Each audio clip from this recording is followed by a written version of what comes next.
Transition énergétique. Un sujet que tous les hommes politiques ont mis à leur programme. Mais pour faire une bonne transition, encore faut-il avoir les idées claires sur l'état actuel de notre énergie.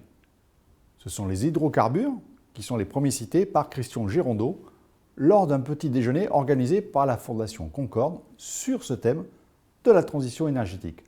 On l'écoute. Le gaz, le pétrole, le charbon, ce sont des ressources qui sont finies. Un jour, il n'y en aura plus. La grande question est de savoir quand il n'y en aura-t-il plus. Quand j'ai commencé ma carrière, il y a déjà assez longtemps, tout le monde affirmait qu'on avait 30 ans de réserves de pétrole prouvées devant nous. Ça fait plus de 30 ans. Et aujourd'hui, les estimations les plus récentes parlent de 45 ans de réserves de pétrole prouvées. Je pense que ceux qui sont ici savent que prouvées, il y en a d'autres qui sont probables, et puis il y en a d'autres qui restent à découvrir. Donc, loin de s'être épuisées, ces réserves prouvées ont proliféré, et d'autant plus que la consommation mondiale actuelle est supérieure à ce qu'elle était, bien entendu, il y a 30 ans, supérieure à peu près de 50%. Donc du pétrole, il y en a, on en trouve, et on en trouve maintenant dans des circonstances géologiques qui paraisseraient impossibles il y a encore peu de temps, soit en pleine mer. Vous avez entendu parler du pétrole qu'on va chercher des milliers de mètres d'eau, et ensuite milliers de mètres de forage, donc à 7 ou 8 km de profondeur, on en trouve. Et on en trouve aussi sous des formes qu'on appelle des schistes bitumineux, enfin des formes diverses qui n'étaient pas exploitables et qui sont maintenant devenues exploitables. Donc il y a du pétrole certainement pour longtemps, en sachant que la consommation va augmenter, avec deux phénomènes qui jouent en sens inverse. De plus en plus d'êtres humains vont consommer du pétrole, et d'ailleurs d'autres hydrocarbures. Les Chinois auront tous une voiture un jour ou l'autre, ils sont d'ailleurs en train de commencer à s'engager dans cette voie. Donc la consommation va avoir tendance à augmenter, mais d'un autre côté, il y a le progrès technique. Les voitures, puisque le pétrole, c'est quand même essentiellement le transport, les voitures consommaient jusqu'il y a peu de temps, d'ailleurs la moyenne mondiale est près de 10 litres au 100 km. Les voitures vendues en France aujourd'hui, c'est 5 litres. Et notre gouvernement a fixé un objectif qui peut paraître un peu irréaliste, mais qui ne l'est pas tellement, de dire qu'on va vers la voiture à 2 litres au 100, notamment avec des véhicules hybrides. Donc, deux mouvements en sens contraire, une tendance à l'augmentation, mais quand même des progrès d'un autre côté, ce qui fait que les prévisions sont très difficiles à faire. On aura des crises dans les années qui viennent, parce qu'il y a toujours un degré très faible de souplesse de la production, par définition. Un champ de pétrole, ça met des années, sinon des décennies à être en production, donc il y a très peu de souplesse. Mais on sait que les réserves sont extrêmement importantes. Alors pour être complet sur les hydrocarbures, il reste à rajouter les gaz de schiste. Explication et détail des bouleversements en cours. C'est le gaz qui est, je dirais, inclus dans les couches sédimentaires et qu'on ne savait pas exploiter jusqu'à une date récente. Ce qu'on exploitait, c'était les poches de gaz ou de pétrole, mais pas la masse elle-même qui est répartie dans toutes les couches, beaucoup de couches sédimentaires. Alors ça, c'est une véritable révolution dont on mesure mal encore les conséquences, qui a commencé aux États-Unis avec ce qu'on appelle la fracturation des roches, enfin, je ne rentre pas dans la technique, et qui se traduit par un renversement d'une extraordinaire brutalité du marché. Autrement dit, les États-Unis, il y a très peu de temps, il y a 4 ou 5 ans, construisaient des aménagements dans leurs ports pour importer du gaz naturel liquéfié. Et bien aujourd'hui, ils sont en train de reconvertir les mêmes aménagements pour exporter du gaz naturel. Autrement dit, en quelques années, la production locale aux États-Unis a véritablement explosé. Les cours du gaz naturel se sont totalement effondrés, divisés par 5, je ne sais pas si vous voyez, parce qu'on en trouve partout, des gisements qui sont absolument gigantesques. Certains gisements ont la superficie supérieure à la superficie de la France. C'est pour vous donner un ordre d'idée. Et maintenant, avec des techniques modernes, on arrive à exploiter ce gaz qui était considéré comme inexploitable. Et j'ajoute qu'il n'y a pas que du gaz, il y a aussi du pétrole, qu'on récupère de la même manière. Et certaines régions des États-Unis sont devenues, localement, si je peux dire, exportatrices de pétrole, avec un boom économique qui accompagne ces découvertes, qui est considérable. On pense que le gaz de schiste aux États-Unis est en train de créer 1 million d'emplois nouveaux, et donc, évidemment, avec des répercussions mondiales, parce que on ne voit pas très bien pourquoi cette révolution serait limitée aux États-Unis. Alors, vous avez entendu parler du débat qui concerne la France. On est à peu près le seul pays au monde où non seulement on n'exploite pas le gaz de schiste, mais on s'est interdit de regarder si par hasard on en avait dans notre sous-sol, puisque les forages d'exploration eux-mêmes sont interdits.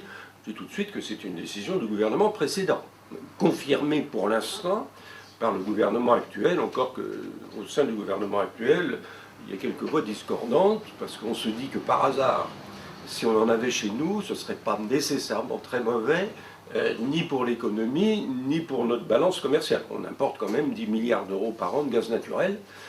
Si on pouvait s'en passer, ce ne serait pas négligeable. Donc, là, une véritable révolution. Alors, il y a quelques années, on disait, il y a 70 ans de réserve prouvée de gaz naturel dans le monde, au rythme de la consommation mondiale. Aujourd'hui, personne ne peut avancer de chiffres. Les États-Unis pensent qu'ils en ont pour plus d'un siècle. Et bien que devenu marginal en France, le charbon voit également sa consommation exploser, contrairement à ce que l'on pourrait croire. On sait qu'il y a des gisements considérables. On sait aussi que la consommation de charbon augmente extrêmement rapidement, très largement sous l'influence de la Chine jusqu'à présent. Ce qui va m'amener à l'électricité d'ailleurs, puisque je dois vous parler aussi d'électricité. La Chine qui construit depuis un bon nombre d'années, 1 à 2 centrales thermiques à charbon de 1000 MW par semaine. Il faut voir un peu ce que ça représente, c'est-à-dire la puissance d'une centrale nucléaire. 1 à 2 par semaine. Donc évidemment, ça demande beaucoup de charbon. D'ailleurs, les Chinois sont peut-être en train d'épuiser leur gisement. Il faut bien voir que nous, on a épuisé les nôtres. Le charbon, ça s'épuise, comme les autres. Mais enfin, on vient d'en trouver beaucoup en Mongolie, juste à côté. Donc, on peut penser qu'il y en a quand même pour un bon bout de temps. Alors, transiter vers quoi? Quelles sont les alternatives? Certes, les biocarburants dans les pays à forte chaleur peuvent aider, mais malheureusement, cette énergie n'est pas adaptée à tout le monde. Dans nos pays, c'est complètement absurde. Ce qui n'empêche que les pays développés, l'Europe, les États-Unis, se sont lancés dans la production de biocarburants avec des rendements dérisoires. On n'est même pas sûr que le rendement ne soit pas négatif, parce qu'il faut quand même cultiver le maïs, le colza, la betterave, enfin tous ces produits qu'on veut transformer en biocarburants. L'exemple le plus caricatural étant celui du maïs aux États-Unis. Il faut savoir que la moitié de la production de maïs est transformée en éthanol grâce à des subventions extrêmement élevées du gouvernement américain, ce qui a accessoirement comme conséquence de faire monter le prix du maïs sur les marchés mondiaux, le prix des céréales, et qui sert à l'alimentation humaine et également bovine, mais qui fait donc monter le prix de la nourriture. Donc, exit pour l'Europe et la France le remplacement total des hydrocarbures par le biocarburant. Autre énergie clé pour la transition énergétique, l'électricité. Dans le cas de la France, quelles sont les pistes? Remplacer nos centrales nucléaires par d'autres sources d'énergie et ce qu'on appelle essentiellement les énergies renouvelables.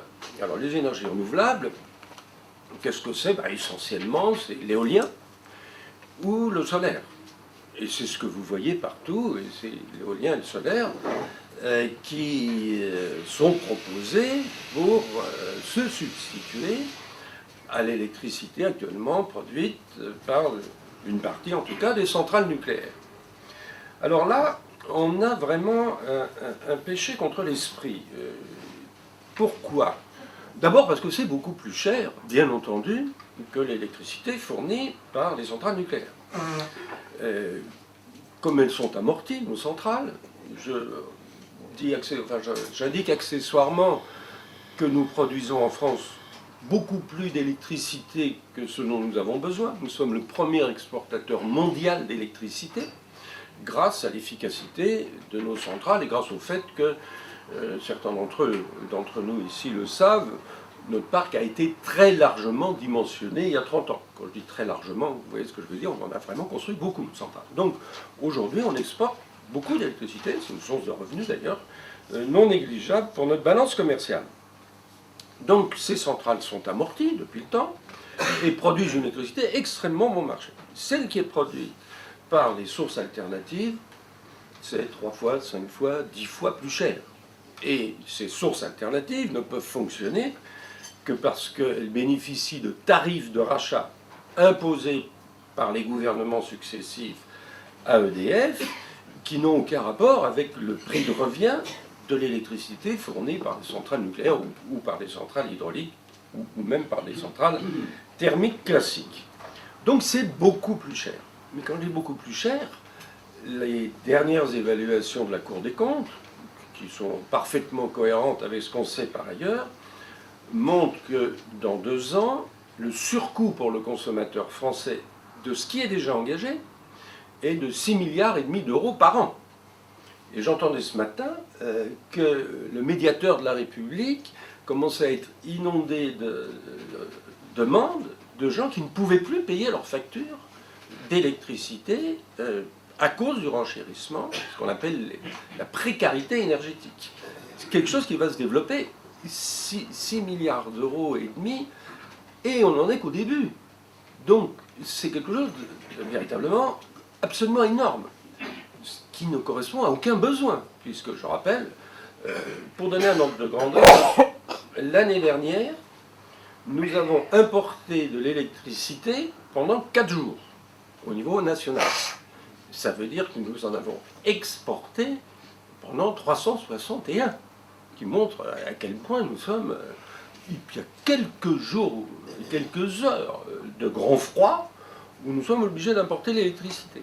Mais c'est totalement marginal, même si, à ce moment-là, on en parle à la télévision, on masque l'arbre qui masque la forêt. La forêt, c'est que nous sommes extrêmement excédentaires en électricité. Mais ce n'est pas encore le plus grave, le fait que ce soit, disons, 5 à 10 fois plus cher. Il y a beaucoup plus grave que ça. C'est qu'on compare des choses qui ne sont pas comparables. Les centrales nucléaires ou les centrales thermiques classiques, ça fonctionne en moyenne 90% du temps. L'électricité fournie par le vent, c'est 22% du temps, ou plus exactement, la production annuelle est 22% de la capacité si ces éoliennes tournaient tout le temps. Et quant à l'électricité photovoltaïque, c'est 12% du temps.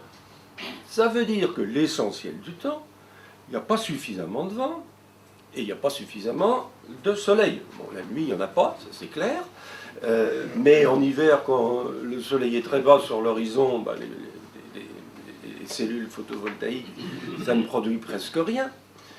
Comment peut-on imaginer remplacer une partie importante de notre approvisionnement énergétique par des sources sur lesquelles on ne peut absolument pas compter?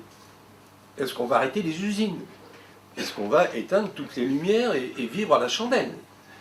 Autrement dit, on compare des sources permanentes, qu'elles soient d'ailleurs nucléaires ou des centrales thermiques, à des sources intermittentes sur lesquelles on ne peut pas compter. Donc l'idée qu'on va remplacer 30% de notre électricité par de l'électricité d'origine éolienne ou solaire, c'est une absurdité invraisemblable. Et l'exemple de l'Allemagne est très rapidement abordé. L'Allemagne a arrêté ses centrales nucléaires. L'Allemagne est engagée avant nous.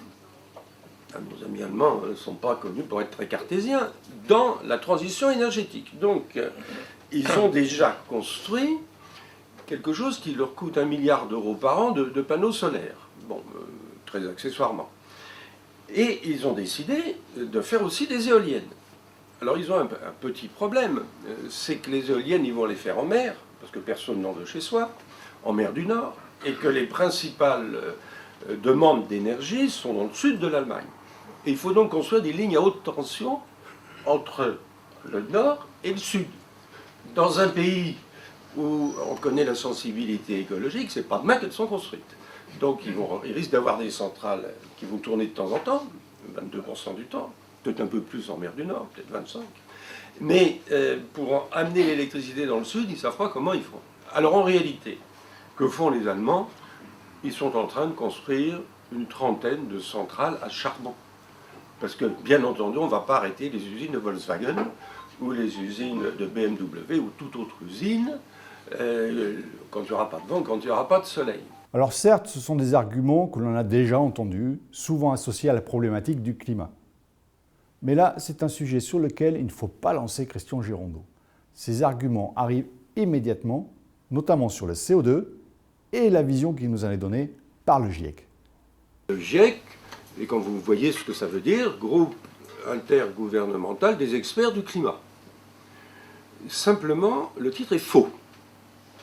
Alors ça, c'est quelque chose de tout à fait étonnant, parce que je ne crois pas qu'il y ait de précédent nulle part ailleurs.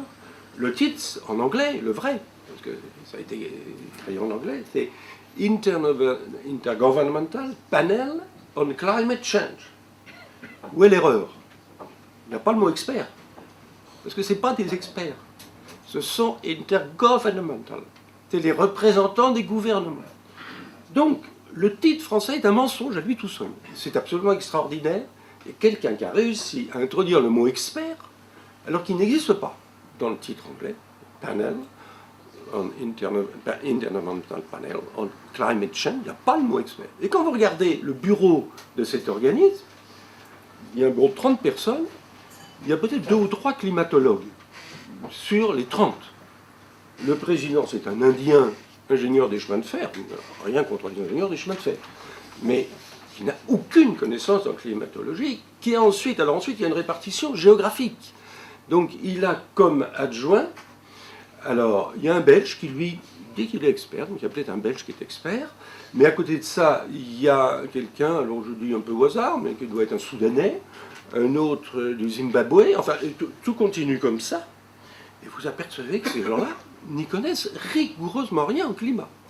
Mais ce sont les experts, tels qu'on les croit tout au moins, dans l'appellation groupe GIEC, l'appellation française. Mais pourtant, le GIEC publie bien des études scientifiques. Ces gens-là confient ensuite des études à des experts.